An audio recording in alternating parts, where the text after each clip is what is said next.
신약 성경 요한복음 1장 페이지로 신약 142페이지입니다. 요한복음 1장 1절에서 5절까지 태초에 말씀이 계시니라. 이 말씀이 하나님과 함께 계셨으니 이 말씀은 곧 하나님이시니라. 그가 태초에 하나님과 함께 계셨고 만물이 그로 말미암아 지은 바 되었으니 지은 것이 하나도 그가 없이는 된 것이 없느니라. 그 안에 생명이 있었으니 이 생명은 사람들의 빛이라. 빛이 어두움에 빛이 돼 어두움이 깨닫지 못하더라. 14절로 갑니다. 말씀이 육신이 되어 우리 가운데 거하심에 우리가 그 영광을 보니 아버지의 독생자의 영광이요 은혜와 진리가 충만하더라. 요한이 그에 대하여 증거하여 외쳐 가로되 내가 전에 말하기를 내 뒤에 오시는 이가 나보다 앞선 것은 나보다 먼저 계심이니라 한 것이 이 사람을 가리킴이라 하니라. 우리가 다 그의 충만한 데서 받으니 은혜 위에 은혜로라.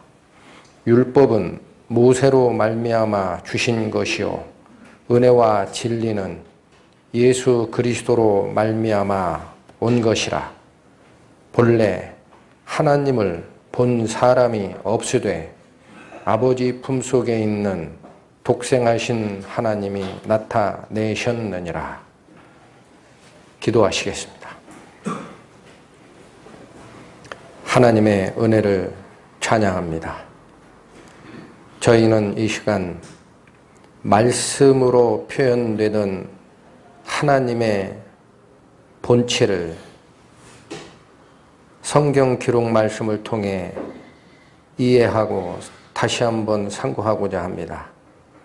하나님의 본체이셨던 그 말씀이 당신의 뜻을 전하기 위해 인간 세상으로 내려오신 분, 그분이 바로 집행자 하나님, 성자 하나님, 그리스도 예수이셨음을 증거하는 이 말씀을 저희가 받을 때 말씀 앞에 두렵고 경외하는 마음을 갖게 하여 주시고 그 말씀을 따라 저희의 생각과 행동을 바꾸어가는 변화의 능력으로 저희를 인도해 주실 것을 부탁드리며 지금도 살아계시는 우리 주 예수 그리스도의 이름 받들어 감사하며 기도 올렸습니다.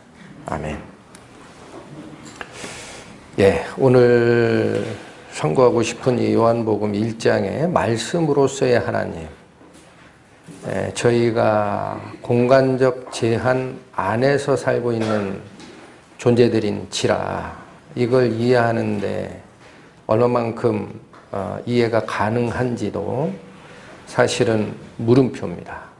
보이지 않는 하나님을 우리가 어떻게 이해하느냐, 특히나 성삼위 하나님을 저희 입에 올릴 때 저희와 직접 접촉하시고 저희를 구원하시사 당신의 목숨을 대신 내어 던져주셨던 그리스도, 그분이 도대체 어떤 분이냐, 이거를 정확하게 이해하는 것이 우리의 신앙생활에서도 굉장히 중요하고 또 앞으로 우리가 말씀을 접하는 과정에서도 저희의 신앙의 본 길을 놓치지 않고 가는 중요한 과정이 아니겠느냐, 그런 생각을 했습니다. 먼저 이제 좀 설명을 드릴 것은 복음서가 4개가 있죠. 요한복음을 빼면 마태복음, 마가복음, 누가복음을 분류상 공관복음이라 그렇게 부릅니다. 공관복음이란 말을 할 때 요한복음은 포함되지 않습니다. 그래서 이게 이제 믿음의 선진들이 그렇게 분류한 이유는 뭐냐면요. 공관이라는 것은 볼관자를 씁니다. 관, 보다. 그래서 공관이라는 것은 공적 입장, 객관적 입장에서 바라본 예수님의 일대기. 그걸 기록한 것이 공관복음입니다.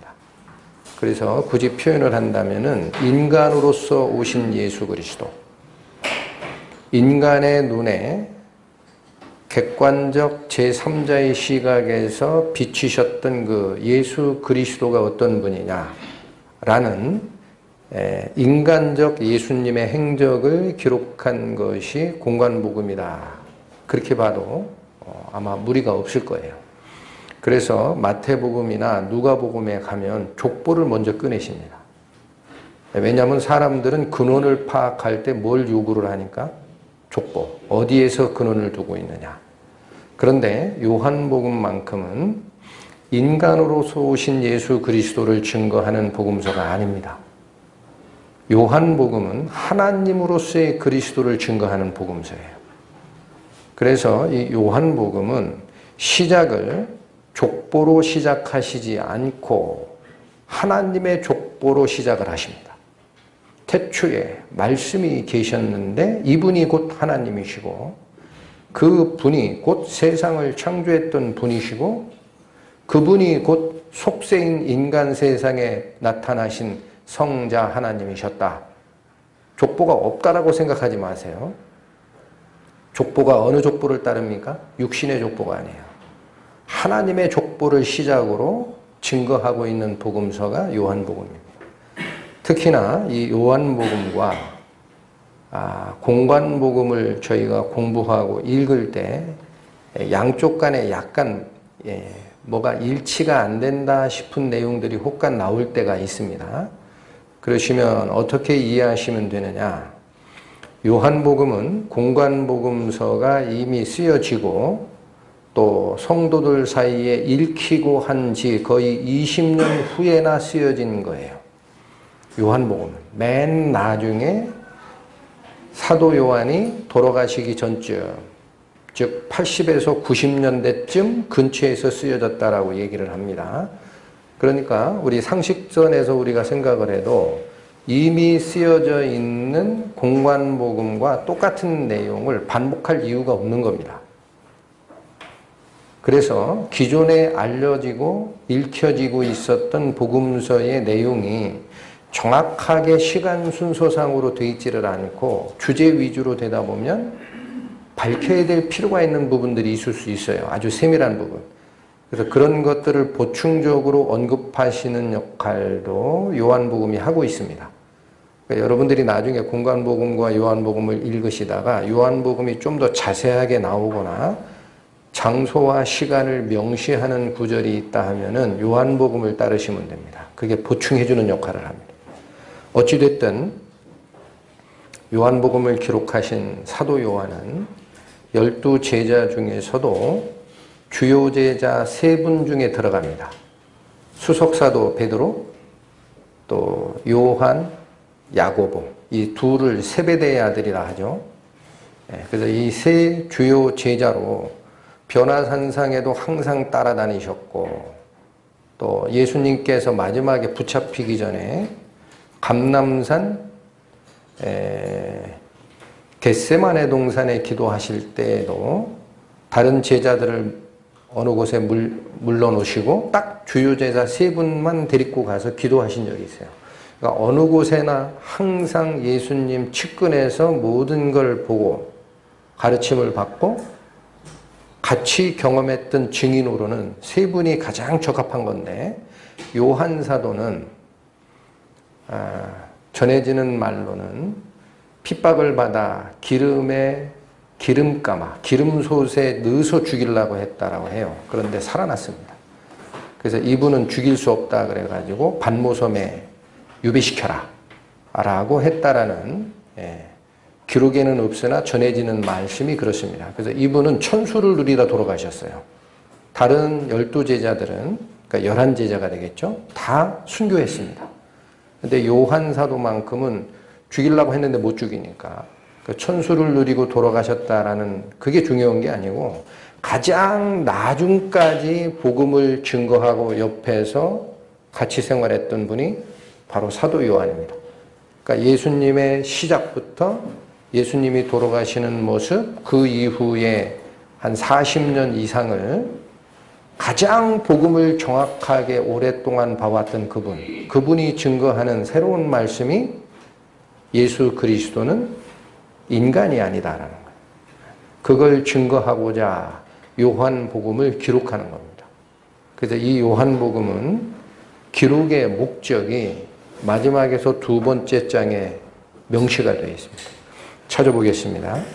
요한복음 20장 184페이지 요한복음 20장 30절 31절 예수께서 제자들 앞에서 이 책에 기록되지 아니한 다른 표적도 많이 행하셨으나 오직 이것을 기록함은 너희로 예수께서 하나님의 아들 그리스도이심을 믿게 하려 함이요 또 너희로 믿고 그 이름을 힘입어 생명을 얻게 하려 함이니라. 요한복음을 기록한 목적은 인간으로 태어난 것처럼 보이는 인간 예수 그리스도가 사실은 하나님의 독생자이셨고 한 단계 더 나아가 그 예수 그리스도 안에만 생명이 있음을 너희로 알게 하려 이 복음서를 썼다라는 거예요. 이게 기록의 목적입니다. 자, 본문으로 오시죠. 1절 말씀, 태초에 말씀이 계시니라. 이 말씀을 우리가 읽을 때 어떤 느낌이 들거나 어떤 말씀이 떠오릅니까? 창세기 1장 1절. 태초에 하나님이 천지를 창조하시니라. 그래서 창세기는 이 물질 세상, 3차원 공간 세상을 창조하는 일로 시작한다면 하늘의 족보를 가지고 오신 하나님의 본체이셨던 그리스도의 족보를 설명하는 요한 사도는 태초에 말씀이 계셨다라고 시작을 하는 거예요. 그래서 중요한 것은 이 태초에라는 말이 우리말로는 창세기 1장 1절에 태초에, 여기도 태초에 하니까 그게 등호로 놓는 경우도 있습니다. 등호. 그게 그 시점이다라는 거예요. 그런데 그렇게 이해를 하면 예수 그리스도 성자 하나님에 대한 이해에 오해를 불러올 가능성이 있어요. 그게 무슨 말씀이냐면 태초에 세상을 창조하셨다라는 게 창세기 얘기예요. 근데 여기서도 얘기하는 태초에가 바로 그 시점이라면 세상을 창조하는 그 시점에 그리스도가 계셨다라는 얘기가 됩니다. 그래서 어떤 분들은 즉 천사 숭배를 쫓아가던 그런 사람들이 그런 오류에 빠지는 경우가 많아요. 뭐라고 얘기하느냐? 성자 하나님은 성부 하나님이 세상을 만드는 시점에 맨 먼저 만드신 분이다. 그렇게 얘기를 하는 경우가 있어요. 이렇게 되면 성자 하나님은 제1위 하나님, 즉 성부 하나님보다 밑에 하등한 하나님이 되어버립니다. 그러니까 그런 뜻이냐라는 거죠. 그런데 이 태초에라는 이 말씀의 헬라어 원본은 그냥 듣기만 하십시오. 엔 아르케라는 단어로 이루어져 있어요. 아르케라는 것은 그게 태초란 시작이라는 뜻이에요. 아르케 시작. 엔이라는 것이 뭐냐? 전치사인데 어느 시점에라는 뜻의 의미를 먼저 갖습니다. 그러니까 그렇게 번역한 것이 시작 시점에라는 뜻이에요. 이게 태초예요. 그런데 그 n이라는 전치사가 두 번째 뜻이 뭐냐면은 뭐뭐 전에라는 뜻이 있어요. before. 그러니까 그렇게 읽으면 시작도 되기 전부터 말씀이 계셨다라는 얘기가 됩니다. 그래서 우리가 요한복음이 얘기하는 이 말씀이 계셨던 태초에라는 시점이 언제냐. 요 말씀을 오해할 수 있기 때문에 공동번역 성경 같은 데 가보면 하나님께서 세상을 창조하기 전부터라고 설명을 해놨어요. 그게 바른 표현입니다. 그러니까 세상을 만들기 전부터도 계셨던 것이고, 그 다음에 더욱 정확한 표현이 이 말씀이 하나님과 같이 있었다라고 합니다. 그럼 말씀이 존재하던 시작 지점은 하나님이 존재하던 시점과 어때요? 같이 있으려면 같은 시점이다. 이해하시겠습니까? 하나님과 같이 계신 말씀이라는 것은 하나님이 존재하던 시점에 이 말씀도 존재했다는 얘기예요. 창세 이전, 영원한 기원 이전, 그 시기부터 존재했던 하나님과 이 말씀은 항상 동행했다라는 거예요. 같이 계셨던 분이니까 이제는 뭐라고 얘기해요? 말씀이 곧 하나님이라 그래요. 등호입니다. 등호. 수학의 기호 등호 아시죠? 같다라는 거예요. 그분이 그분이시다. 그러니까 우선 순서를 얘기할 것이 없다. 2절 말씀, 그가 태초에 하나님과 함께 계셨고 만물이 그로 말미암아 지은 바 되었으니 지은 것이 하나도 그가 없이는 된 것이 없느니라. 그 얘기는 이 말씀은 하나님과 항상 함께 계셨던 존재이고 또 모든 것들, 즉 피조된 모든 것들이라는 거, 이 만물이라는 게 all thing, 피조된 모든 것들은 바로 그 말씀 하나님이 없이 된 것은 하나도 없다라는 거예요. 이해하시겠습니까? 그러면 이 만물을 만드신 그 시점에 창조자로 누가 있었다라는 거예요? 말씀 하나님이 계셨다라는 거예요. 그래서 이 부분은 살피겠습니다. 골로새서 1장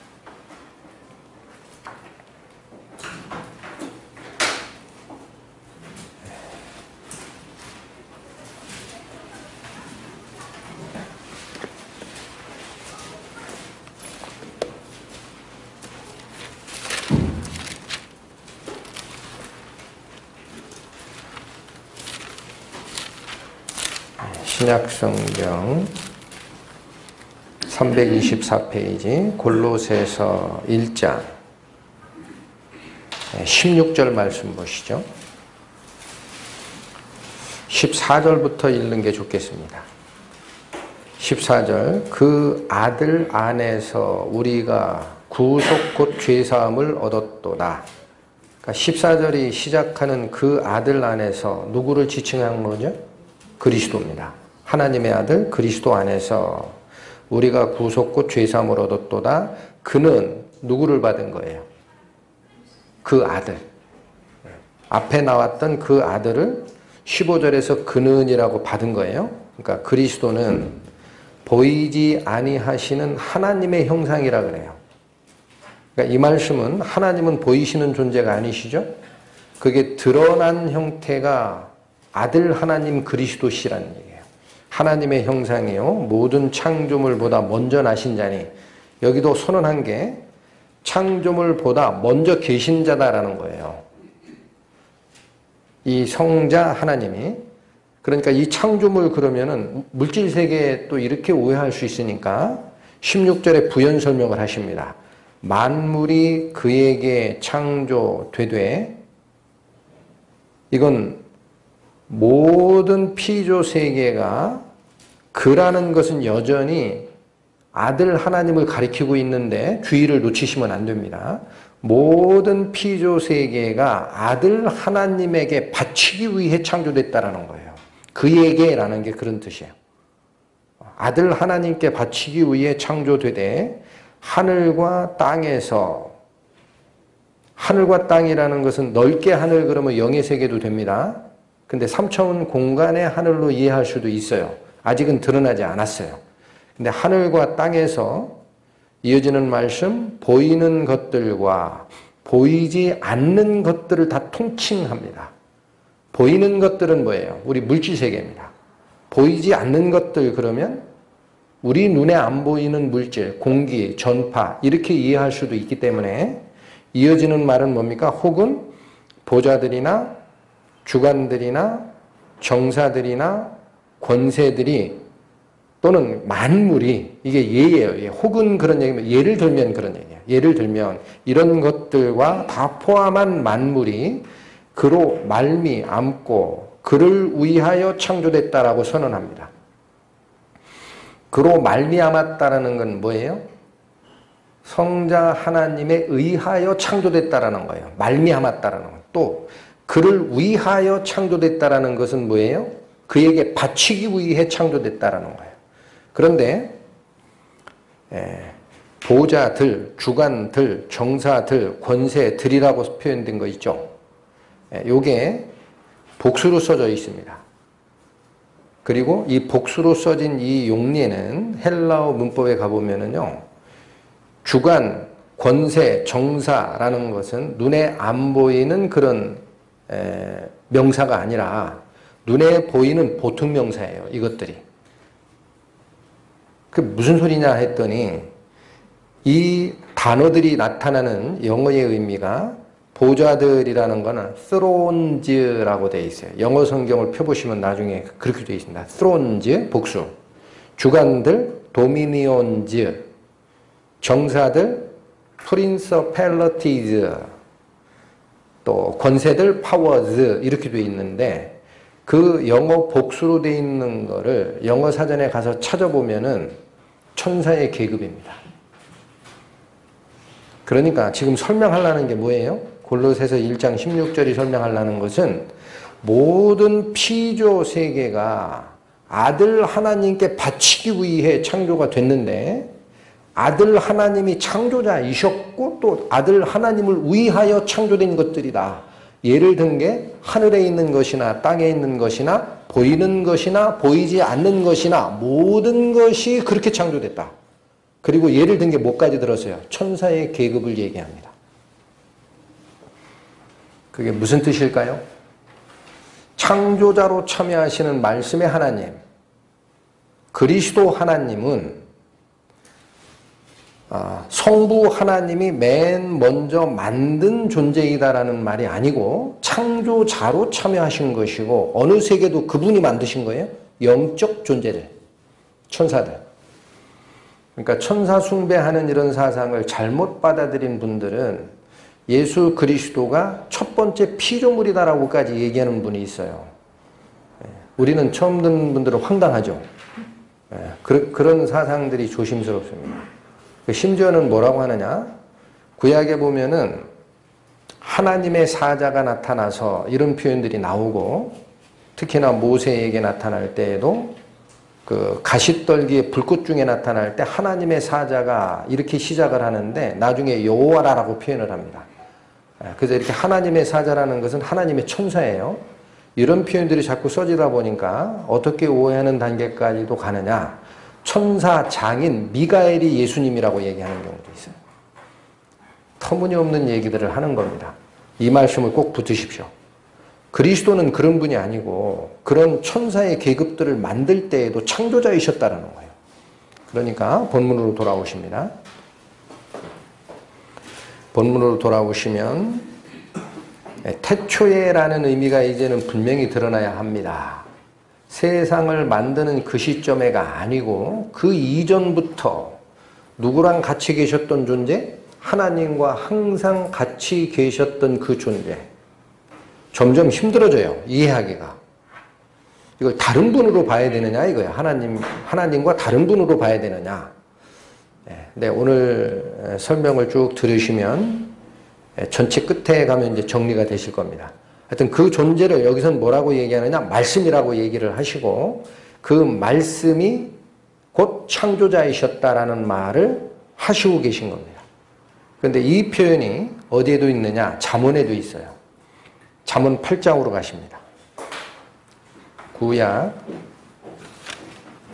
917페이지. 잠언 8장 잠언 8장이 가리키고자 하는 것은 지혜와 명철입니다. 지혜와 명철. 근데 의인화되어 있어요. 1절 보면 지혜가 부르지 아니하느냐, 명철이 소리를 높이지 아니하느냐 해서 지혜와 명철을 거명하시죠. 그리고 12절 가보면은 의인화돼서 표현됩니다. 나 지혜는 명철로 주소를 삼으며 지식과 근신을 찾아왔나니. 여기 나라는 주어가 누구를 지칭하는 것이에요? 지혜.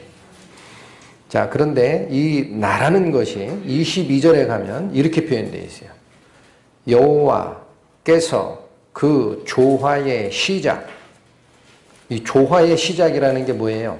세상을 만드는 일이에요. 그래서 곧 다시 상설합니다. 곧 이 조화의 시작이라는 표현을 받는 거죠. 태초에 일하시기 전, 태초에 세상을 만드시기 전에 나를 이미 여호와 하나님이 가지고 계셨다라는 거예요. 가치 있는 존재가 있었다. 여기서 얘기하는 나는 누굽니까? 지혜입니다. 지혜. 지혜로 표현되는 존재.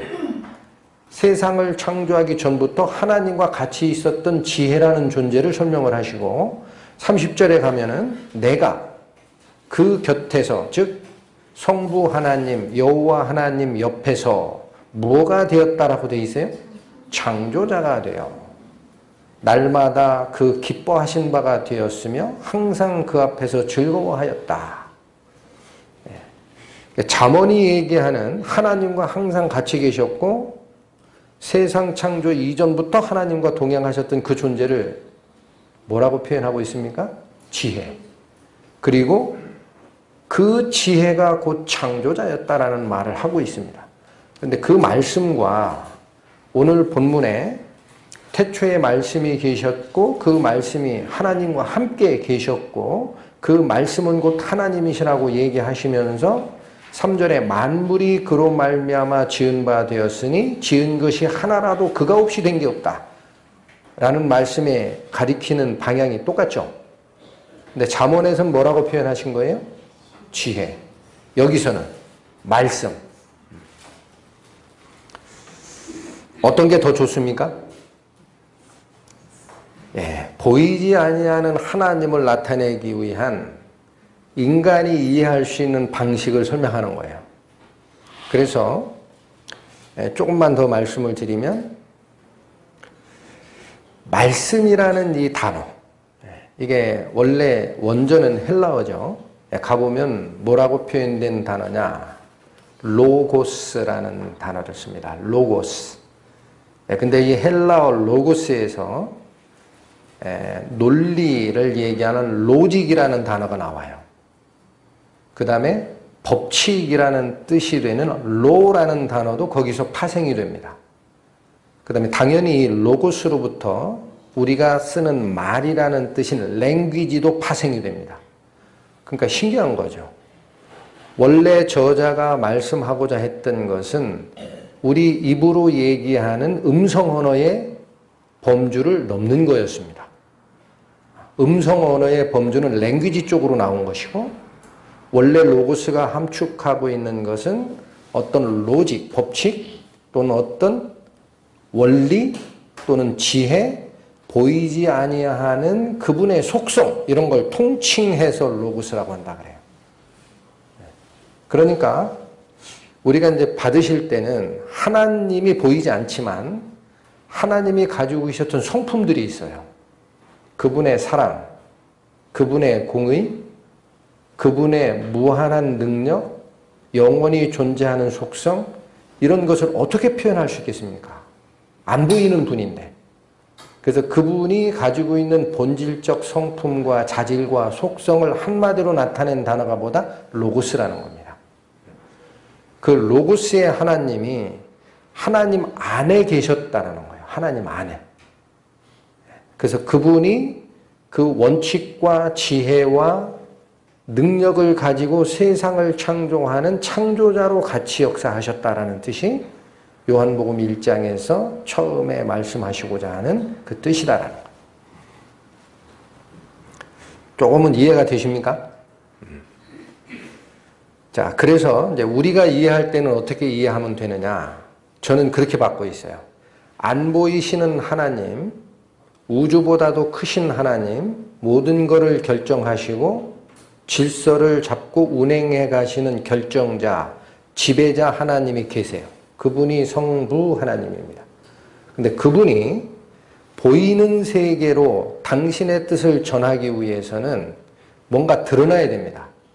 그래서 그렇게 드러난 하나님이 곧 집행자 하나님 예수 그리스도십니다.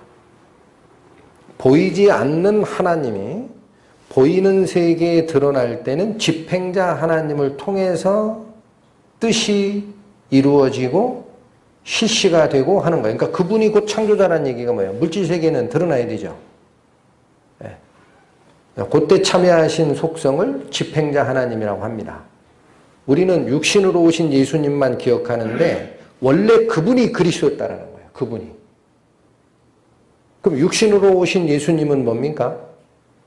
14절에 있는 말씀대로 말씀 하나님이 육신을 쓰고 우리 가운데 오신 분이 그리스도였다라는 얘기예요. 그러니까 그리스도, 성자 하나님의 범위는 무한히 태고 쪽으로 올라가고 그 범위는 우리가 상상하기 힘든 범위입니다. 그걸 이해를 하시라라는 말씀이고 이 말씀이 비슷하게 이해할 수 있는 것이 요한복음 5장에 있습니다. 요한복음 5장 26절.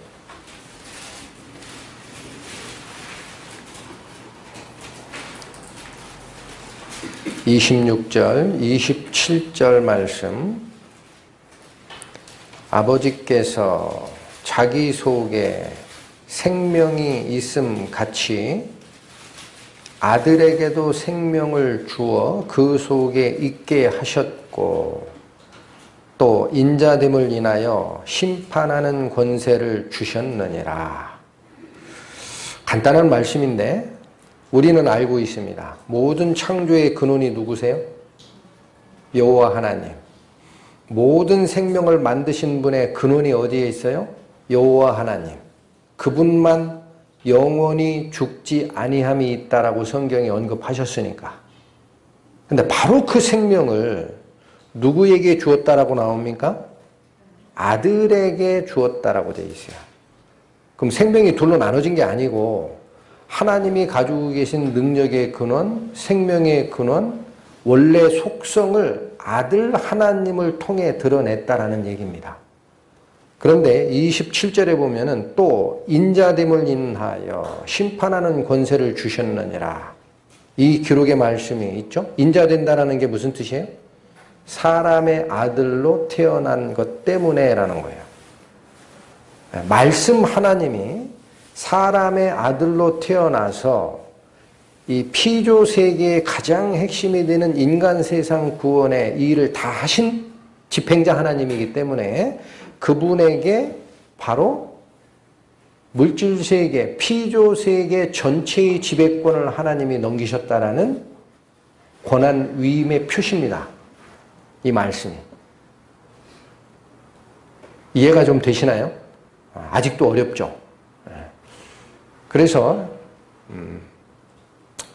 말씀이라는 표현을 저는 잠언 8장에 있는 지혜, 하나님께서 조화의 시작 곧 세상을 창조하기 전에 나를 가지셨으며 또 내가 창조자가 되어 하나님 옆에서 모든 창조에 관여했다라는 그 지혜, 그거보다 요한복음이 증거하는 말씀이라는 범위가 훨씬 더 넓고 하나님을 이해하는데 적합한 용어다라고 개인적으로 받고 있습니다.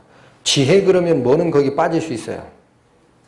은혜, 사랑, 더 큰 능력 이런 것들이 거기에 다 들어갈 수가 없어요. 지혜 그러면 지식의 개념이니까. 근데 하나님은 지혜로운 하나님이시지만 모두 있어요. 생명의 근원이시고 전지전능하시고 사랑의 속성을 품고 있고 모든 것을 공의로 이끌어 가시는 이런 다양한 하나님의 속성이 있겠죠. 그걸 나타내기에는 지혜는 일부분일 수 있다라는 거예요. 그래서 오히려 요한복음이 얘기하는 말씀이 더 중요한 의미가 되지 않느냐라고 개인적으로 받고 있습니다.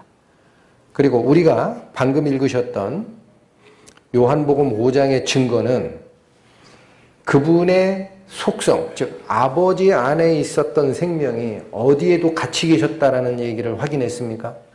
그리스도. 그래서 이제는 우리 본문 4절에도 그 말씀을 하신 거예요.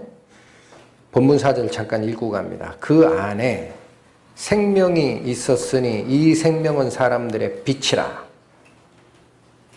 같은 말씀을 증거하는 거죠. 말씀으로서의 하나님, 세상을 만들기 전부터 하나님과 동행하셨던 그분의 속성이 모든 만물을 짓는 창조자가 되셨고 바로 그 말씀 하나님 안에 생명이 있었다라는 거예요.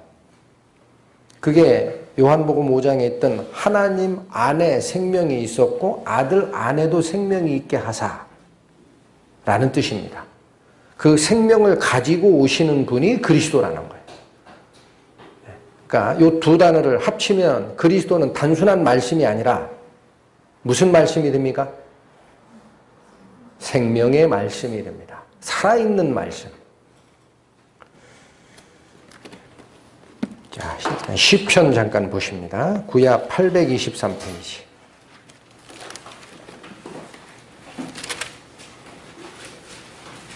시편 33편 6절의 말씀.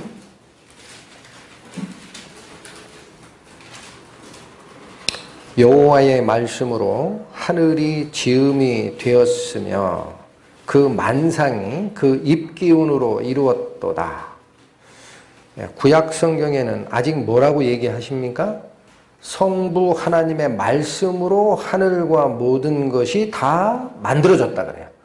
근데 여기서 얘기하는 이 말씀이 요한복음에 태초에 말씀이 계시니라 이 말씀이 하나님과 함께 계셨으니 이 말씀은 곧 하나님이시니라 라는 것과 지금 연결되는 거죠. 그렇다면 이 어떻게 말씀으로 세상을 창조합니까? 불도저도 있고 포크레인도 있고 드릴도 있고 그래야 뭘 만드는 거 아니에요? 물질 세계의 근원은 안 보이는 데 있는 거예요. 물질 세계의 근원은 보이는 것으로 만들 수 없어요. 안 보이는 것으로 만들어진 드러낸 결과물이 물질입니다. 이건 여러분에게 깊이 있게 설명 못 드려요. 그냥 대충만 설명드리면 우리가 눈으로 만지고 보고 하는 모든 물질 있죠. 그걸 계속 깨고 쪼개면 물질의 속성을 가지는 최소 단위인 분자까지 갑니다. 근데 그 분자를 다시 쪼개면 원자 상태가 되고 원자 핵을 구성하는 중성자, 양성자들이 계속 쪼개서 물질을 구성하는 기본 단위가 어딘가를 파 들어가는 작업을 할 일 없는 핵 물리학자들이 하는 거예요. 근데 계속 파보면 결론이 지금 어디까지 난지 아세요? 물질 없다예요. 에너지다. 어떤 원칙과 힘이다라는 거예요. 그러니까 그런 원칙과 힘이 뭉쳤을 때 물질이 생기는 거지 물질 자체가 있어서 다른 걸 만들어내는 게 아니죠. 그런 원칙과 힘을 잠언에서는 지혜라고 표현하는 것이고 요한복음에서는 말씀이라고 하는 거예요. 그보다 넓다. 하나님의 능력, 사랑, 모든 걸 포함하는 속성을 얘기하는 것이 로고스, 말씀입니다. 그래서 우리가 세상을 창조할 때 하나님이 말씀으로 창조했다라고 하는 것은 이 음성 언어로 창조했다라고 생각하는 것은 조금 단순한 거예요. 그렇게 창조한 게 아니라 모든 원칙과 원리를 세우셔서 눈에 보이는 물질 세계를 구성하신 분이 곧 하나님이시다. 그렇게 이해하는 게 바른 이해입니다. 그런데 하나님만 말씀으로 세상을 창조하시고 운행하십니까? 예수님은요? 예수님이 오셔가지고 어떤 일들을 했어요? 갈릴리 바다에 풍랑이 칠 때 바람이 불고 예수님이 뭐라 그래요? 잠잠하라. 물질 세계가 순종합니까? 안 합니까? 하죠. 그러니까 제자들이 놀란 거예요. 이분이 도대체 누구기에 바람과 물도 순종하느냐. 예수님이 또 어떤 일을 했어요? 죽어서 사흘이 돼가지고 썩은 시체가 풀풀 나. 아예 세마포로 동여서 미라처럼 싸서 무덤에 장사한 나사로 앞에 예수님이 뭐라고 그랬어요? 나사로야 나오너라. 다른 일 하신 적 있어요? 없죠. 그런데 그 예수님 입에서 나가는 말씀이 어떻게 됐다라는 거예요? 물질 세계의 원칙도 지배하고 있었고 죽어있는 사람에게 생명을 넣는 생명의 근원으로서 작용을 했다라는 거예요. 이게 살아있는 말씀이라는 거예요. 예수님이 한 말씀 속에는 그런 살아있는 힘, 창조자 하나님의 파워, 생명이 그 속에 있었기 때문에 말씀 하나로 죽은 자를 살리고 눈먼 자를 뜨게 하고 모든 물리적 현상을 통제하시고 떡 2개와 보리떡 5개와 떡 2개로 5,000명 먹이시고도 남는 거예요. 물질이 어떻게 자가 생산을 합니까? 그 일을 하시는 거예요. 내가 바로 모든 물질 세계를 통제하는 지배자, 물질 세계를 창조하시고 지배하는 집행자 하나님이니라. 그걸 보여주시는 게 예수 그리스도의 살아있는 말씀의 능력이라는 겁니다. 요한 1서 갑니다.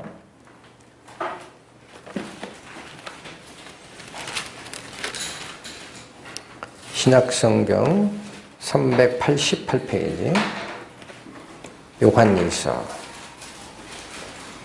1장 1절과 2절 말씀. 태초부터 있는 생명의 말씀에 관하여는, 자, 여기 태초부터 그러면 이제 시간적 시점을 여러분이 이해할 수 있죠. 세상을 창조하기 이전부터라는 뜻으로 읽으셔야 됩니다.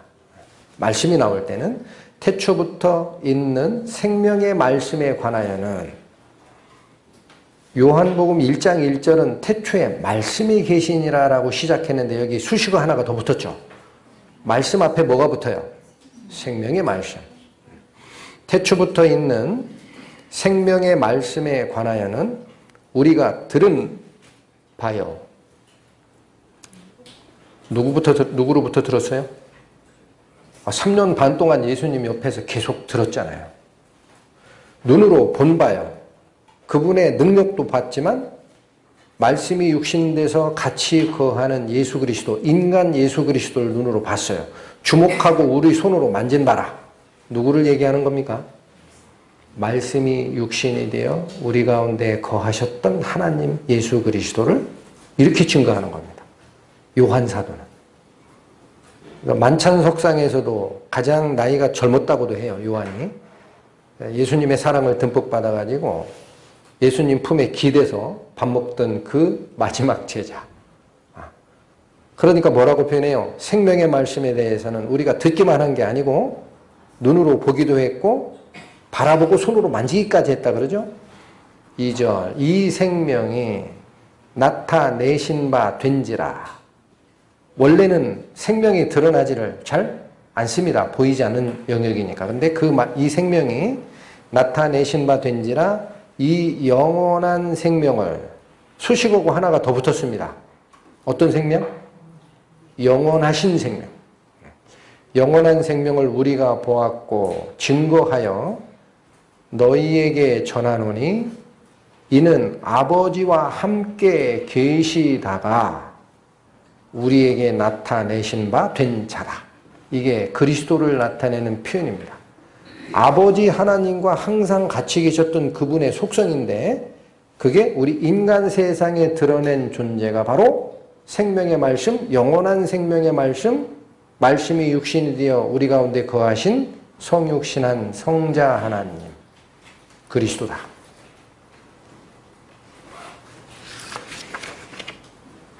문제는 여기 계속 지금 나오는 말씀들이 하나님과 같이 계셨는데 하나님의 아들이라고 표현해요. 이게 지위입니다. 지위. 본질이 아니고 그러니까 요한복음을 썼던 목적을 20장 제일 끝에 30, 31절에 뭐라고 표현한다 그랬어요? 내가 이런 것들을 기록함은 너희로 예수께서 하나님의 아들 그리스도이심을 믿게 하려 하며 또한 그 이름을 믿고 생명을 얻게 하려 함이라. 그 결론적 부분에도 예수님을 뭐라고 표현해요? 하나님의 아들. 그럼 하나님 따로 있고 하나님의 아들이 따로 있느냐? 이게 굉장히 어려운 거였어요. 초대교회에. 그래서 이 삼위일체 교리는 제 기억에 거의 400년간을 싸웁니다. AD 거의 400년쯤 가서야 정립이 돼요. 아버지 하나님이 크고 아들 하나님은 밑이야. 아까 얘기했던 아버지 하나님이 아들 하나님을 낳았다라고 자꾸 하니까 낳았다. 그러니까 피조된 첫 번째 존재가 예수님이야. 이렇게 얘기했던 거는 이미 그거는 물리쳤어요. 그럼 말도 안 된다. 그런데 아버지 하나님이 계시고 아들 하나님이 있기 때문에 아들 하나님은 아버지 하나님보다 밑이다 이거예요. 서열이 밑이다. 그렇습니까? 자, 이게 굉장히 어려워서 거의 400년을 싸웁니다. 이 말씀 잠깐 보십니다. 우리 본문에 14절로 가보십니다.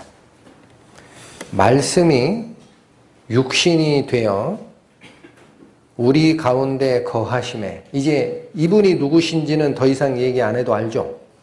성육신하신 예수님이에요.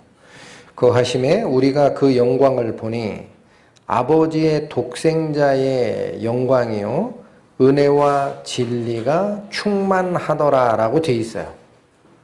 그러니까 독생자, 성자 하나님을 이렇게 표현했는데 이 표현이 18절에 가면 본래 하나님을 본 사람이 없으되 아버지 품속에 있는 독생하신 하나님이 나타내셨느니라 라는 말로 다시 설명하고 있습니다.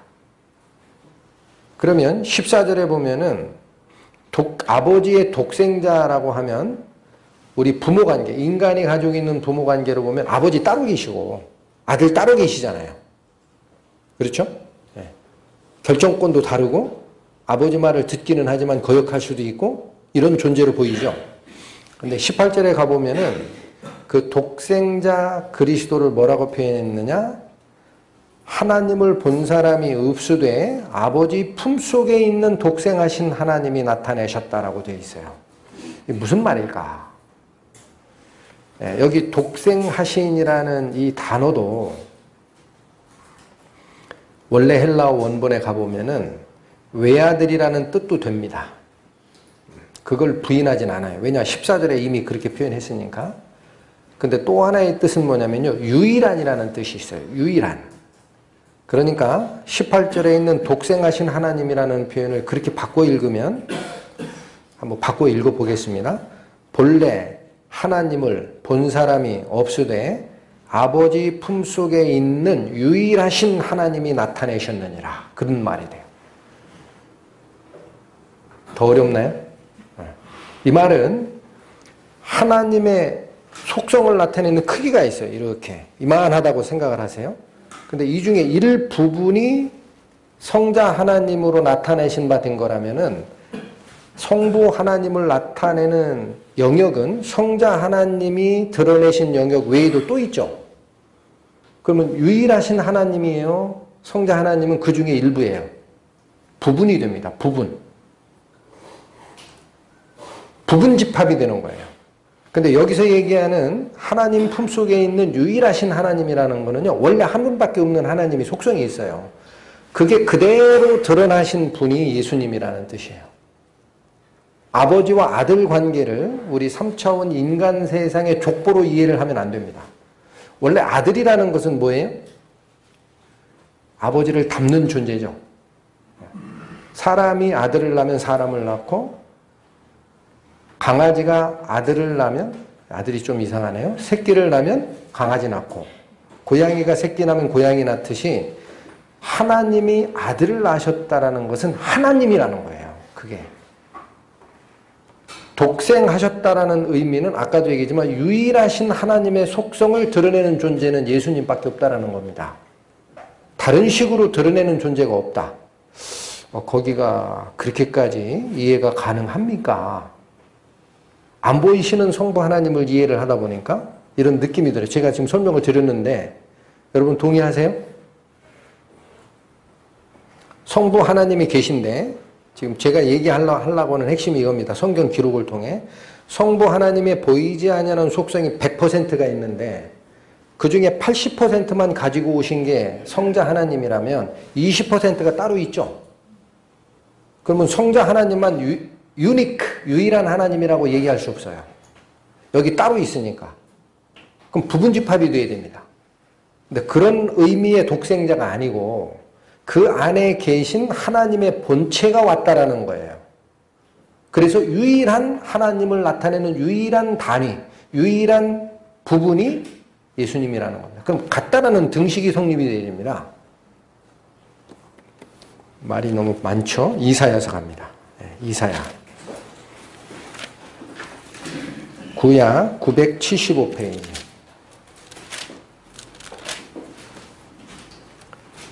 이사야서 9장 6절의 말씀. 잘 아시는 말씀이에요. 이는 한 아기가 우리에게 낳고 한 아들을 우리에게 주신 바 되었는데 이 한 아들이라는 의미가 독생자라는 것 같은 거예요. 외아들. 그리스도 얘기하시는 거예요. 그 어깨에는 정사를 메었고 이건 정권을 쥐고 온다라는 겁니다. 세상 통치권. 그 이름은 기묘자라. 이건 놀라우신 분이다라는 뜻이에요. 기묘자라. 모사라. 이건 계획하고 집행하는 그런 분이다라는 뜻이고 전능하신 하나님이라. 그까지 아무 무리 없죠.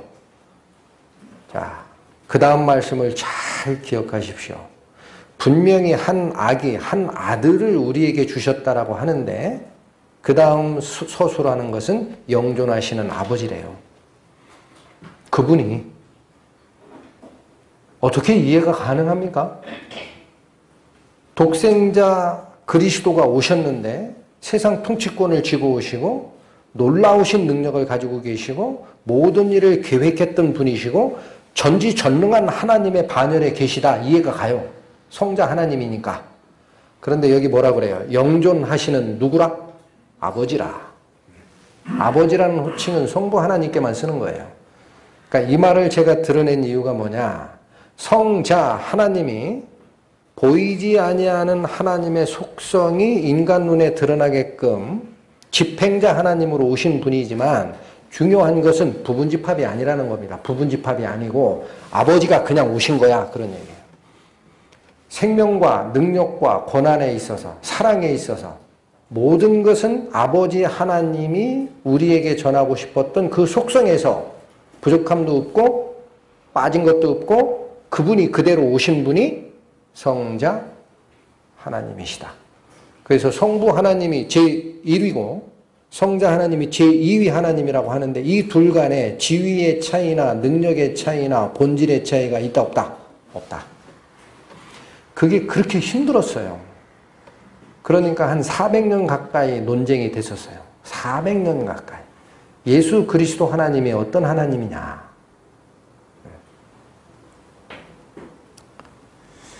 구약에만 그렇게 얘기하시지 않습니다.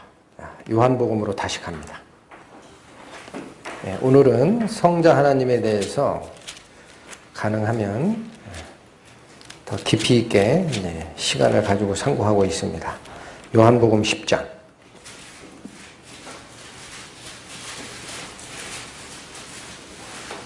28절 페이지로 163페이지.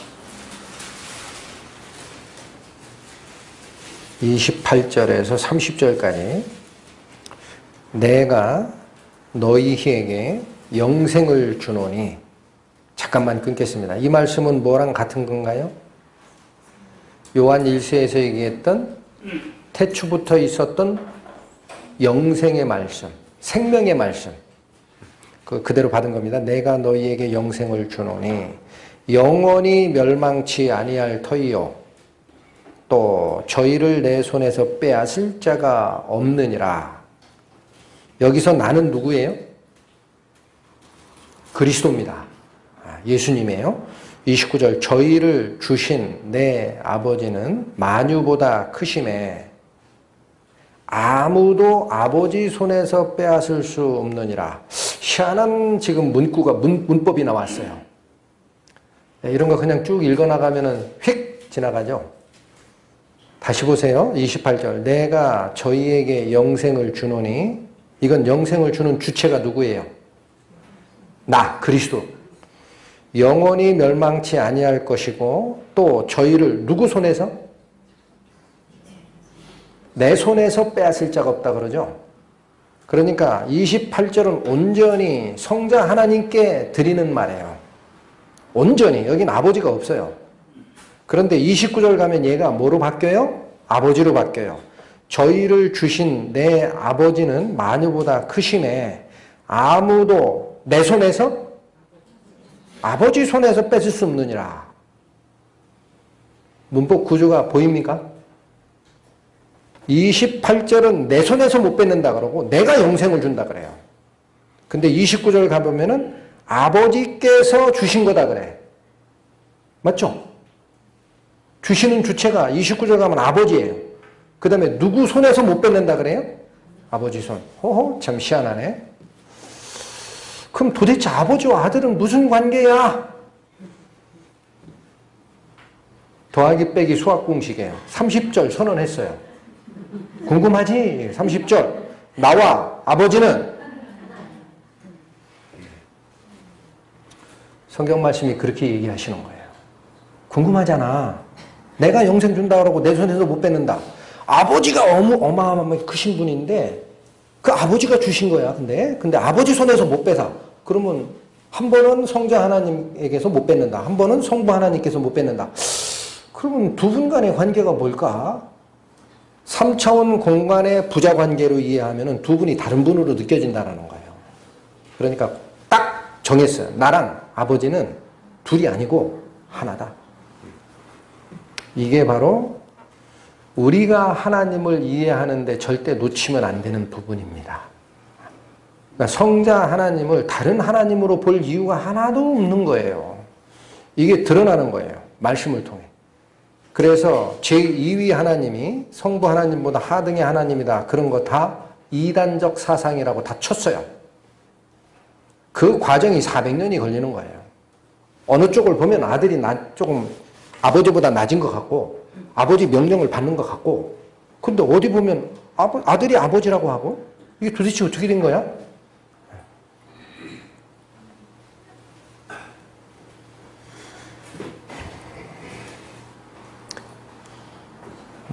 우리가 그러면 말씀으로 계셨던 하나님을 다시 생각하는 거예요. 사람의 모습으로 오신 성자 하나님의 우리 시선이 거기에만 머물러 있기 때문에 예수님을 우리 사람 정도로 이해를 하고 있었다는 거예요. 그것이 아니라 요한복음 1장이 증거하는 것은 원래부터 있었던 말씀의 하나님이 그분이 하나님 속에 계셨던 독생한 유니크한 하나님이었고 다른 하나님 없다. 그 하나님이셨고 그 하나님이 육신을 쓰고 오셨고 그 이전에는 세상을 창조했고 영적 세계를 창조했고 천사들도 만들고 모든 것을 통치하는 권한으로 그에게 바침받은 하나님이다. 그 하나님께서 오신 건데 그러면 말씀이 육신이 되어 우리 가운데 거하셨다라는 표현을 우리가 어떻게 받아야 됩니까? 말씀이라는 게 뭐예요? 말씀. 우리가 이해하는 정도로 내 뜻을 전달할 때 말로 하죠. 내가 너한테 이런 약속 주마 할 때 말로 하죠. 또 뭔가 명령할 때도 말로 하죠.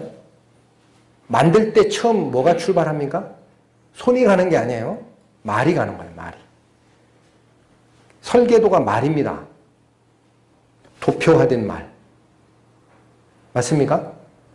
모든 그분의 능력, 속성, 지혜,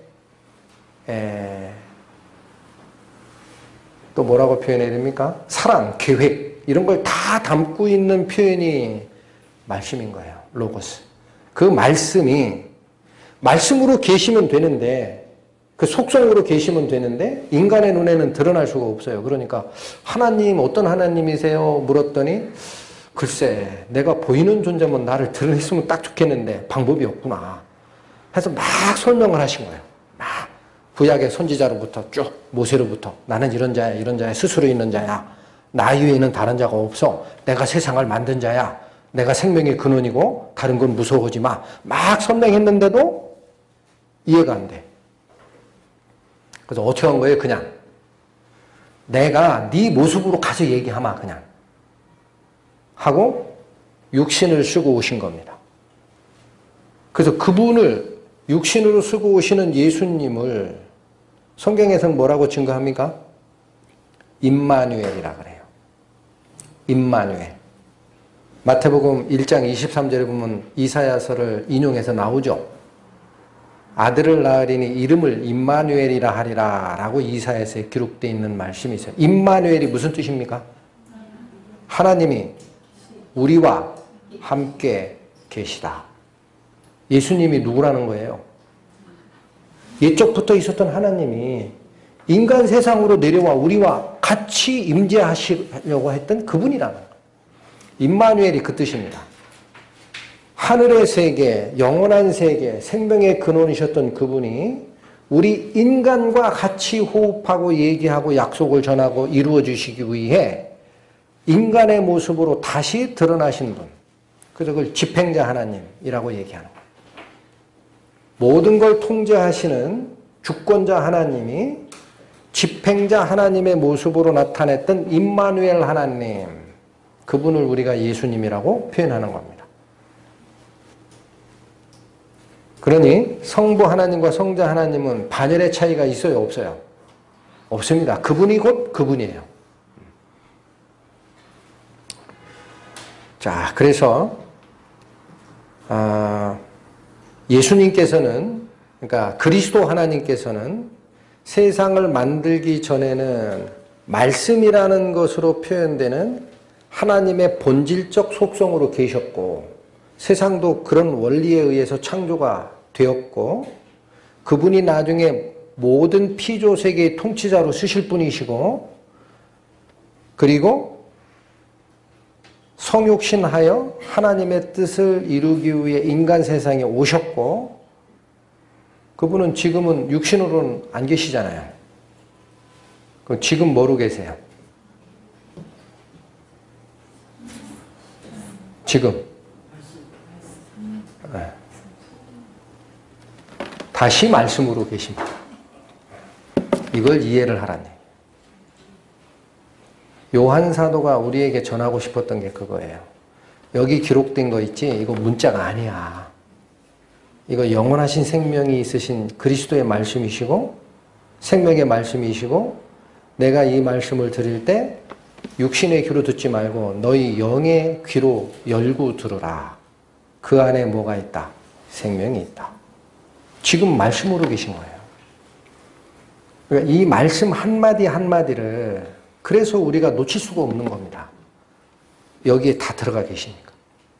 다 완성하신 다음에는 하나도 빼거나 하나도 더하지 말라 그러죠. 네, 이유가 그겁니다. 그러니까 우리가 성경 말씀을 대할 때 구원받고 나서도 성경 읽기를 게을리하지 마라 이런 말 많이 들어요. 그런데 한편에서는 무슨 생각이 들어요? 의무인 것 같아요. 의무. 바빠 죽겠는데 자꾸 성경 하루에 한 챕터씩 읽으래. 의무. 근데 이게 진짜 예수님이라면 여러분 예수님 뵈러 가려고 할 거예요? 안 가려고 할 거예요? 나를 구하셨던 그분이잖아. 그러니까 말씀을 대하는 입장이 완전히 바뀌어야 됩니다. 다시 말씀의 하나님으로 계신 거예요. 모든 걸 이루신 다음에. 자, 요거 몇 개 좀 더 찾겠습니다. 요한복음 5장 갑니다. 요한복음 5장.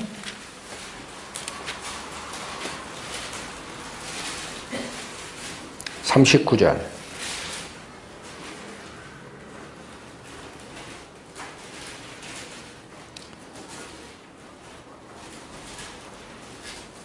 너희가 성경에서 영생을 얻는 줄 생각하고 성경을 상고하거니와 이 성경이 곧 내게 대하여 증거하는 것이로다. 예수님이 하신 말씀의 핵심이 뭡니까? 우리 기록된 말씀. 왜냐하면 음성 언어로만 남기면 가다가 사라지니까 가장 오래 재생될 수 있는 방식은 음성 언어가 아니라 활자화된 언어입니다. 이게 기록된 게 성경이거든요. 이 성경 말씀을 너희가 생각할 때 그 속에 영생이 있다 생각하고 성경을 자꾸 읽지 않느냐. 근데 그 성경이 가리키는 것, 증거하는 거라는 건 그거예요. 여기입니다 라는 거예요. 여기. 성경이 얘기하는 핵심이 여기입니다 라고 지시하는 것은 누구를 가리키고 있다? 다시 읽을까요? 너희가 성경에서 영생을 얻는 줄 생각하고 성경을 상고하거니와. 이 상고라는 건 자세히 보는 거예요. 자세히 연구하고 보고 하는데 이 성경이 곧 누구에 대해서 증거하는 거다? 예수님, 그리스도. 말씀으로 계셨던 하나님, 육신으로 쓰고 오신 그리스도를 증거하는 것이 이 기록된 성경 말씀이라는 거예요. 이해하시겠죠? 그러니까 요한복음 1장 1절에 태초에 계셨던 말씀 그러면 너무 어려워요. 그거 어렵게 생각할 거 하나도 없다라는 거예요. 그거 다 이해하라는 게 아니다. 하나님의 속성, 능력, 생명, 영원하신 주관 계획, 그 전체 말씀을 이해하라는 게 아니고 너희에게 필요한 하나님의 속성을 다 담아놓은 게 여기 있다라는 거예요. 여기 있다. 여기 있다. 그러니까 하나님의 뜻을 알려고 이걸 자꾸 보는 것이고 기도에 응답받기 위해서 성경을 자꾸 읽는 것이고 하는 겁니다. 그분의 성품을 닮아가기 위해서도 성경을 읽어야 되는 거고. 이 문자화된 거 읽어봐야 닮아갑니까? 질문. 닮아갈 수 있어요? 이 성경 읽는다고 내 성품이 바뀌어요?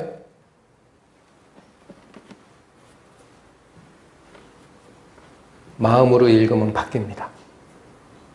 왜 그래요? 살아계신 말씀이니까. 그렇게 돼 있잖아요.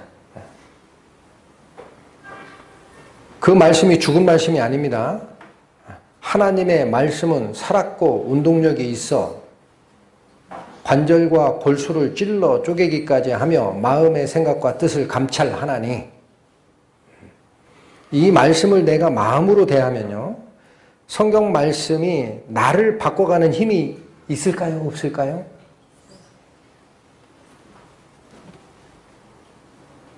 왜 제가 이 희한한 말을 지금 하고 있어요? 없다라고 생각하고 읽는 분들이 많기 때문에. 바람을 잠잠케 했던 예수님의 말씀 살아있는 거 맞죠? 나사로야 나오너라 했던 예수님의 말씀 살아있는 말씀 맞죠? 그럼 여기 기록된 말씀이 내 영의 눈으로 읽을 때 나에게는 영향을 못 미치는 말씀일까요? 네. 그게 우리가 뛰어넘어야 할 말씀의 하나님으로서의 능력입니다. 그걸 알면 신앙생활이 바뀌어요. 이 앞에 고꾸라질 줄 알고 이 앞에 기도할 수 있어요. 이 말씀 앞에. 저를 바꿔주십시오.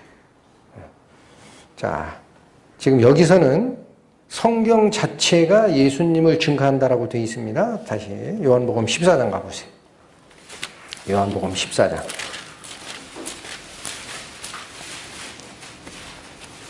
172페이지 8절에서 10절까지 빌립이 가로되, 이 빌립은 사도 중에 하나 빌립입니다. 빌립이 가로되 주여 아버지를 우리에게 보여 주옵소서. 그리하면 족하겠나이다. 많은 사람들이 얘기하잖아요. 하나님 보이면 내가 믿겠다. 사도들마저도 그래요. 육신적인 예수님을 쫓아다니면서 아버지의 말씀이야, 아버지의 말씀이야. 나는 아버지의 말씀을 전하러 왔어. 그러니까 예수님 그 간접적으로 그거 말고 있죠. 아버지를 보여주시면 딱 좋겠는데 여기다 딱 나타내시지. 한 번만. 안 될까? 이런 표현이에요. 이해하시겠어요? 마음이? 이 말이? 빌립이 가로되 주여 아버지를 우리에게 보여 주옵소서 그리하면 만족하겠습니다. 딱 한 번만 보여주시면 안 되겠습니까? 9절 예수께서 가라사대 빌립아 내가 이렇게 오래 너희와 함께 있으되 내가 나를 알지 못하느냐 나를 본 자는 아버지를 보았거늘 어찌하여 아버지를 보이라 하느냐. 하나님 아버지를 어떻게 보여줍니까? 안 보이는 존재인데. 그 분, 유니크한 하나님, 아버지 품에 독생하시는 유일하신 하나님이 사람 모습에 보일 수 있게 드러난 게 그게 예수님이라는 거예요. 내가 아버지야. 나를 본 자는 아버지를 봤는데 왜 딱 또 보여달라고 하냐? 내가 그것 때문에 왔는데. 10절 나는 아버지 안에 있고 아버지는 내 안에 계신 것을 내가 믿느냐? 믿지 아니하느냐? 내가 너희에게 이르는 말이 스스로 하는 것이 아니라 아버지께서 내 안에 계셔 그 일을 하시는 것이라. 자, 요 10절 상반절은 또 수학 기호를 써야 되겠어요. 나는 아버지 안에 있다 그래요. 여기 보세요. 예수님이에요. 여기가 아버지 하나님이에요. 그럼 수학 기호로 예수님이 아버지 안에 계시다 그러면은 요런 부동어를 쓰죠. 부분집합이라는 거예요. 예수님은 아버지의 부분집합이다. 그런데 이어지는 말이 뭡니까? 아버지는 내 안에 계시다 그래요. 그럼 이제는 부동어가 어떻게 돼요? 부분집합. 이쪽으로 가냐? 아버지가 내 속에 계시다. 일로 와야 된다. 수학 공부하신 지 오래되셨죠? A가 B의 부분집합이고 B는 A의 부분집합이면 우리가 그걸 등식으로 그걸 수학적으로 어떻게 나타냅니까? A equal B입니다. 맞잖아요. A가 B의 부분집합, B도 A의 부분집합이면 A는 B예요. 수학 시간에 공부하셨던 거 생각나세요? 내가 곧 하나님이라는 거야. 안 보이는 하나님이 니네들이 궁금할까 봐 네 앞에 나타나는 내가 하나님이야. 나를 본 자는 아버지를 봤는데 어떻게 보여달라고 하니? 아직도 몰랐냐? 지금까지 쫓아다니며? 그 얘기입니다. 인간 눈에 보이는 하나님으로 드러낸 존재, 그게 바로 집행자 하나님이에요. 그래서 저는 개인적으로 그런 표현을 써요. 성부 하나님, 성자 하나님 그러면은 아버지와 아들의 관계. 우리 아버지 나한테 지시하는 거 내가 싫어? 아버지 관계가 있죠? 어떤 아들들은 싫어하는 관계예요. 이게 쉽지 않대요. 어디 가서 아버지 하나님 얘기하면 있죠? 이 부자 관계가 굉장히 안 좋은 사람은요, 아버지를 이상하게 보니까. 그런 관계가 아니라 같다라는 거야, 같다. 같은 분이다. 자, 후반절이 중요합니다. 10절 처음부터 읽을까요? 나는 아버지 안에 있고 아버지는 내 안에 계신 것을 내가 믿지 아니하느냐. 내가 너희에게 이르는 말이 스스로 하는 것이 아니라 아버지께서 내 안에 계셔서 그 말씀을 하시는 거다.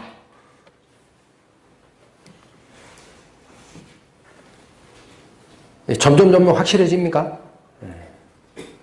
부분집합이 아니고 전체라는 거예요. 전체. 나타나신 하나님은 우리 인간의 입장에서는 하나님, 성부 하나님의 부분집합으로 오신 게 아니다. 너희에게 하고 싶은 얘기 다 전하러 왔다 내가. 그래서 이 구절에 보면은 나랑 아버지가 하나다라는 말씀을 분명히 하시고 계신 거예요. 드러난 하나님이 나라는 거다. 자, 그러면 한 군데 한 번 더 나가겠습니다. 아버지를 말씀으로 자꾸 얘기를 했어요. 너무 커요, 그 영역이. 그분의 영원하신 능력, 그분의 생명, 또 그분의 약속, 그분의 공의, 도대체 어느 영역까지야? 말씀 그러니까.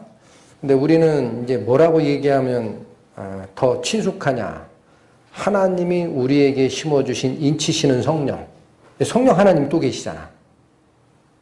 그건 또 어떤 분이실까?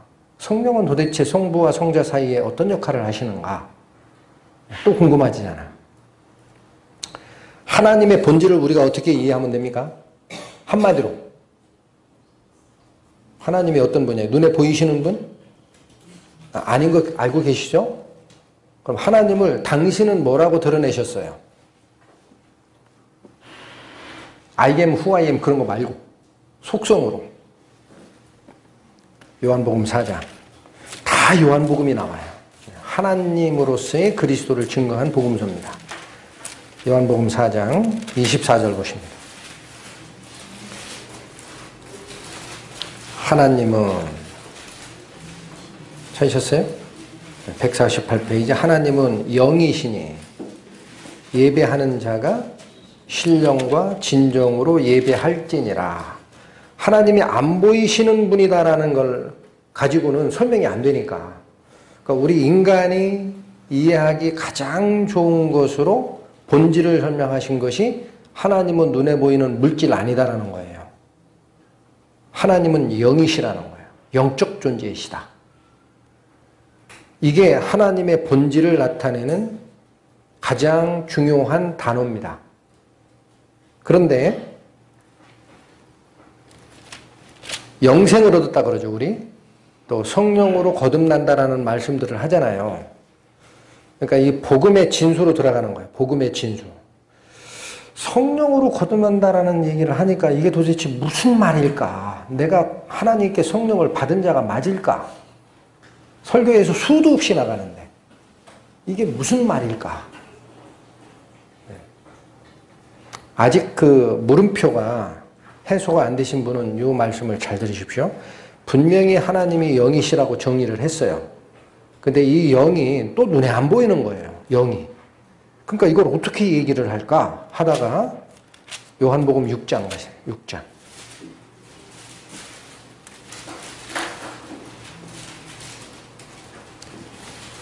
63절. 살리는 것은 영이니 육은 무익하니라. 자, 이 말씀은 오병이어의 기적으로부터 촉발된 당시 유대인들은 예수님을 그 당시 나라의 임금을 삼으려고 했던 거고, 먹고 배불러서. 예수님은 그게 아니다. 내가 온 이유는 하늘의 양식을 너희에게 주러 왔다라는 얘기로 논쟁이 6장의 핵심입니다. 그러다가 막판에 가서 예수님이 뭐라고 하면 너 오병이어 떡 먹고 배부른 거 자꾸 생각하는데 내가 살리는 말씀, 영으로 온 이유는 니네 육신 살리러 온 게 아니야. 그런 얘기예요. 너희가 오해하고 있다. 내가 하늘의 떡이다. 나는 생명의 떡이다. 그게 6장 앞절에 다 논쟁에 나와 있어요. 근데 내가 얘기하는 살리는 것, 그것은 육신 배부르게 살리는 떡이 아니다. 그런 얘기예요. 그래서 살리는 것은 영이니 육을 살리는 게 아니라는 거예요. 내가 그걸 위해 온 게 아니다. 이어지는 말씀, 내가 너희에게 일은 무엇이 영이에요? 말. 다시 어디로 돌아갔어요? 말씀. 자, 근데 예수님이 한 말이 어떻게 영이 되고 생명이 됩니까? 아까 방금 전에 보셨죠? 방금 전에 빌립에게 얘기한 말. 주여 아버지를 보여주셨으면 딱 좋겠습니다. 그럴 때 예수님 뭐라 그랬어요? 내가 지금까지 나와 같이 있으면서 아직 이걸 모르느냐? 나를 본 자는 아버지를 보았다. 내가 아버지 안에 있고 아버지가 내 안에 있음을 못 믿느냐? 하시면서 뭐라 그래요? 내가 하는 말은 스스로 하는 게 아니라 내 속에 하나님이 계셔서 당신의 말을 하고 있는 거야. 그렇게 얘기했죠. 그러니까 생명의 근원, 영생의 말씀, 아버지 안에 생명이 있음 같이 아들에게도 생명을 주어 있게 하셨으니 생명의 말씀, 영생의 말씀이 드러난 것이 예수 그리스도고 그분이 이른 그 말은 예수님의 말이 아니라 하나님의 말이고 곧 성령이에요. 그 안에 생명이 있다라는 거예요. 그러면 성령으로 거듭난 자는 이 속에 성령이 거주한다 그랬죠. 뭐가 여기 남아있는 거예요? 눈에 안 보이는데 어떻게 알아요? 전기 같으면은 테스터기로 이렇게 대보기나 하지. 전기가 있나 없나? 또 혈청검사로 드러날 것 같으면 피검사하면 드러나죠. 근데 그게 아니에요. 증거가 어디에 남는다는 거예요? 하나님께서 하신 생명의 말씀이 내 속에 거하는 겁니다. 그게 영으로 난 자입니다. 내가 억지로 취하려고 한 적이 없어요. 근데 이 속에 거하세요. 그리고 나의 신분을 정확하게 도장 찍어놨어요. 내가 바꾸고 싶어도 못 바꿔요.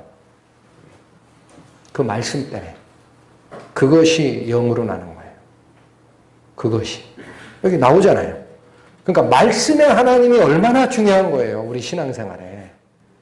말씀의 하나님이 우리를 죄인됨을 알려주셨고, 말씀의 하나님이 우리를 회개하게 하셨고, 말씀의 하나님이 우리를 살려주셨고, 말씀의 하나님이 우리 속에 거하시면서 당신의 뜻을 지금도 밝히시는 거예요. 구원의 하나님, 거듭남의 하나님으로 끝나는 게 아니고 우리를 당신의 성품으로 바꿔가시는 살아있는 하나님으로 지금도 존재하는 것, 성화의 구원으로 이끄는 그분이 말씀입니다. 이거 외에는 없습니다. 그러니 말씀으로서의 하나님이 얼마나 중요합니까? 요한 사도가 그리스도를 말씀으로 설명하신 것이 얼마나 은혜로워요. 본질이에요, 본질. 달리 얘기하면 이상하게 될까봐 영도 말씀이에요. 생명의 말씀이 곧 영입니다. 분명하죠? 자, 히브리서에 바로 이 그리스도의 역할이 제가 알고 있는 성경 말씀 중에 전체를 다 기술한 말씀 중에 가장 간략한 말씀이 여기에 있어요. 히브리서 1장 1절에서 3절까지. 히브리서 1장 353페이지 1절에서 3절까지. 옛적에 선지자들로 여러 부분과 여러 모양으로 우리 조상들에게 말씀하신 하나님이, 잠깐 끊습니다. 구약 성경 기록이 이렇게 된 거예요. 아시겠죠? 하나님이 당신의 뜻을 인간 세상에게 알려주기 위해서 여러 시대에 여러 선지자에게 여러 부분으로 당신의 뜻을 설명했어요. 그게 우리 조상들에게 말씀하셨던 하나님이 계세요. 그런데 2절, 이 모든 날 마지막에 아들로 우리에게 말씀하셨으니, 모든 날 마지막이라는 개념이 뭘까요? 자, 여러분 이해하기 쉽게, 이게 사람은 우리 똑딱똑딱 하고 지나가는 이 시간이 있죠. 이걸 카이로스적 시간이라고 해요. 그 안에 우리 제한을 받고 있기 때문에 마지막 그러면은요, 여기가 마지막이면 그 다음에 예수님 오시고 2000년이나 지났는데 거짓말이네? 이렇게 생각해요. 그 시간이 아니고 하나님이 얘기하는 시점, 카이로스적 시간이 있어요. 그건 좀 어려운 얘기니까 마지막에 얘기했다는 말이 뭐예요? 마지막이면 그 다음이 있어요, 없어요? 여러분, 마지막으로 얘기했다 그러면 뒤에가 있어요, 없어요? 없죠? 그 말은 예수님께서 하신 그 말씀이 하나님이 인간에게 하고 싶은 말의 최종 완성이고 끝이라는 얘기예요. 더 이상 없다. 옛날엔 여러 시대에 여러 선지자를 통해 다양하게 설명을 하고 했는데 그렇게 하니까 이해를 못하더란 얘기예요. 그러니까 하나님이 직접 오셨어요. 그냥 인간 모습을 쓰고 다 설명하고 이루어주시고, 이게 너에 대한 뜻이니라. 나에게 돌아오라. 완성시키시고 올라가셨어요. 그러니까 더 이상 할 말이 있으면 이게 마지막에 했다는 얘기를 쓸 수 있어요? 있습니까? 없습니다. 이게 완성시킨 말이라는 거예요. 그리스도를 통해 완성시킨 말씀으로 우리에게 최종 뜻을 다 완성하시고 올라가셨다는 뜻입니다. 그렇게 받으셔야 됩니다.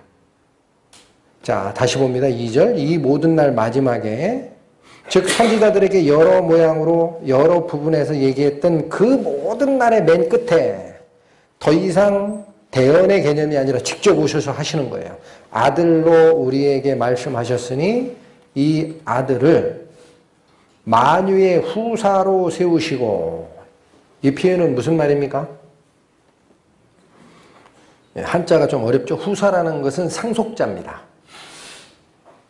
만유라는 것은 아까 제가 설명을 드렸어요. 만물, 하늘에 있는 것이나 땅에 있는 것이나 보이는 것이나 보이지 않는 것이나 혹은 우리가 오해할까 봐 각종 하늘의 영적 세계들마저도 천사 종류마저도 만물에 들어가 있었어요. 아까.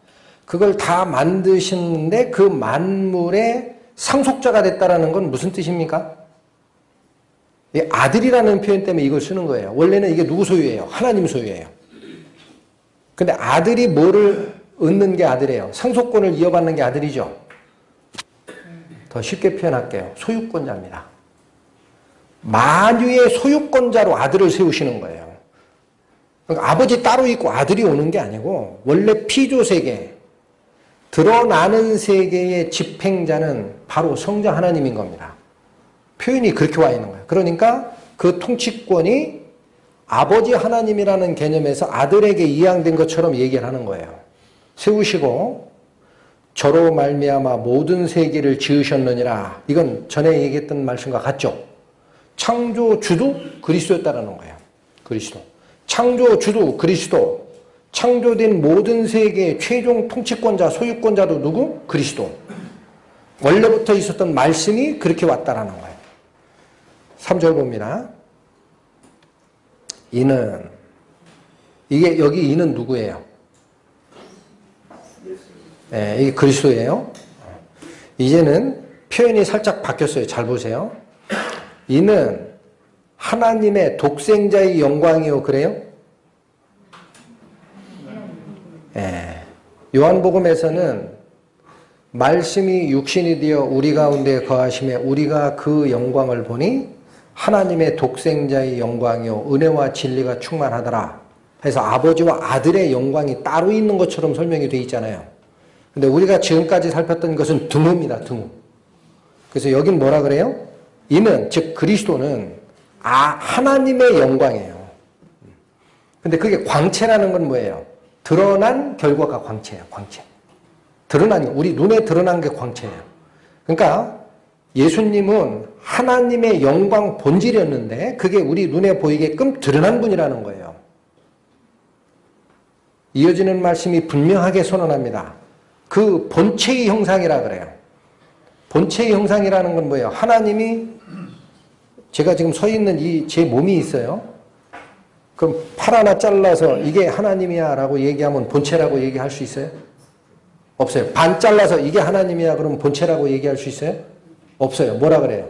내 전체를 본체라 그래요. 빠진 게 없어야 돼. 부분집합이 아니고 전체. 그 본체가 본체의 형상이라는 표현은 뭐냐면요. 하나님의 본질적 속성이 형상, 나타난 바 된 거예요. 형상이라는 건 원래 하나님이 형상이 없는데 어떻게 형상이 나옵니까? 형상이라는 말은 하나님의 영광스러운 그 속성이 우리 눈에 보이게끔 드러난 형태다라는 뜻입니다. 이게. 그래서 오늘 본문에 있는 말씀하고 똑같아요. 뭐라 그래요? 원래 하나님을 본자가 없으되 하나님 품에 계신 독생하신 하나님께서 나타내셨느니라.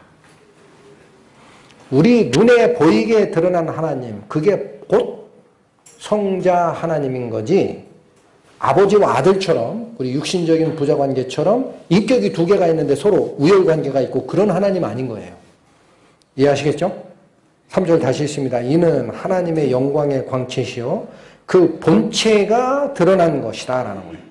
그의 능력의 말씀으로 만물을 붙드시며 원래 이 일을 누가 하시는 거죠? 하나님이 하시는 일이에요.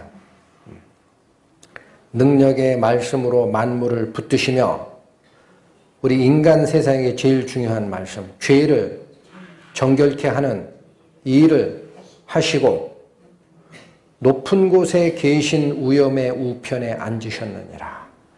말씀으로 계셨던 하나님의 본질이 세상을 만드시고 우리 인간 세상에 나타나서 드러낸 바 되시고 가장 중요한 죄를 속죄하는 일도 다 끝마치시고 지금은 어디 계시다?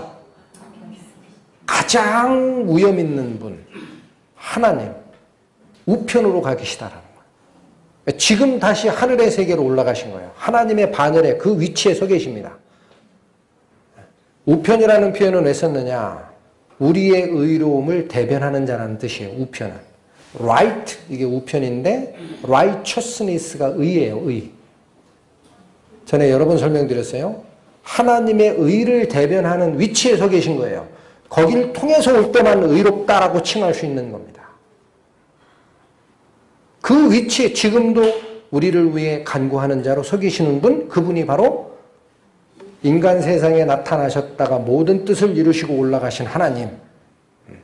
부분집합이 아니고 본체가 드러난 거다라는 거예요. 본체의 형상이라는 말씀. 이해가 되시나요? 네.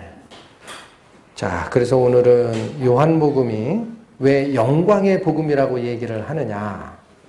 다른 공간복음은 인간의 아들 예수 그리스도를 인간의 시선에서 보이는 대로 일대기를 각도가 조금 다를 뿐 서로 공적인 눈으로 본 상태였습니다. 그러나 요한복음만큼은 하나님인 그리스도, 말씀의 하나님이었던 그리스도가 어떤 형태로 일을 했는지를 드러내는 족보가 어디로 올라가 있어요? 인간 족보가 아니라 하나님으로 올라가요. 이게 바로 영광의 복음, 요한복음이라고 표현을 합니다. 그래서 성자 하나님의 의미, 말씀 하나님의 의미가 우리 앞으로 우리가 살아가야 할 신앙의 여정에서 살아있는 말씀으로 받아들여야 하는 그 뜻을 주셔가지고 오늘 다시 상고하는 시간을 가졌습니다. 마치겠습니다. 하나님의 은혜를 찬양합니다. 그 높은 곳, 우염이 충만하셨던 영광의 자리를 박차고 종의 형체로 이 세상에 오신 하나님, 당신의 생명을 저희의 죄값을 대신하여 바치셨던 그 하나님, 내가 곧 길이요 진리요 생명이니 나를 통하여 아버지께로 오거라 말씀하셨던 성자 하나님, 그분이 바로 영원부터 계셨고 모든 걸 창조하시고 영원히 존재하실 아버지 하나님, 바로 그분의 본체이셨음을 우리가 배웠습니다. 이후 시간도 저희를 이끌고 가는 생명의 말씀이신 하나님을 저희가 놓치지 않게 하여 주시고 이 작은 무리에게 인도함을 계속 허락하사 은혜 속에서 거하는 저희 될 수 있게 이끌어 주실 것을 부탁드립니다. 우리 주 예수 그리스도의 이름 받들어 기도 올렸습니다. 아멘.